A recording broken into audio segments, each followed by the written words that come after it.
Channel of Vadodara.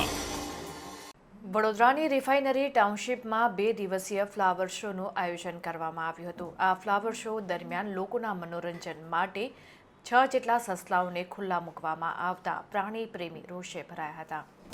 તારીખ 8 ફેબ્રુઆરી અને 9 ફેબ્રુઆરીના રોજ વડોદરાના રિફાઇનરી ટાઉનશીપમાં ફ્લાવર શોનું આયોજન કરવામાં આવ્યું હતું. આ ફ્લાવર શો નિહાળવા ખૂબ જ મોટી સંખ્યામાં લોકો એકઠા થયા હતા. આ ફ્લાવર શોમાં લોકોનું મનોરંજન કરવામાં રિફાઇનરીના અધિકારીઓ દ્વારા જીવતા 6 જેટલા સસલા મૂકવામાં આવ્યા હતા. આ ઘટનાની જાણ થતાં પ્રાણી પ્રેમી સોનમબેન તિવારી સ્થળ પર પહોંચ્યા હતા અને આ જીવતા સસલા મૂકવા બાબતે વિરોધ કર્યો હતો. તેમણે જણાવ્યું હતું કે આટલી બધી ભીડ અને આટલી મોટી સંખ્યામાં એકઠા થયેલા લોકો વચ્ચે આ 6 જીવતા સસલાને મૂકવું એ સસલાઓના જીવન સાથે ખેલવા બરાબર છે. મોટા મોટા ઘોંઘાટમાં આ સસલાઓને ખૂબ જ નુકસાન થશે.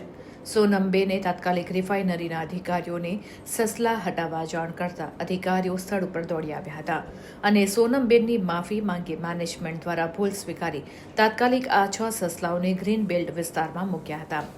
રિફાઇનરી મેનેજમેન્ટ દ્વારા 6 સસલાઓની જાણ જોખમમાં મૂકતા પ્રાણી પ્રેમી રોષે ભરાયા હતા. પ્રાણી પ્રેમી સોનમબેન દ્વારા પોલીસમાં ફરિયાદ કરવાનું જણાવ્યું હતું.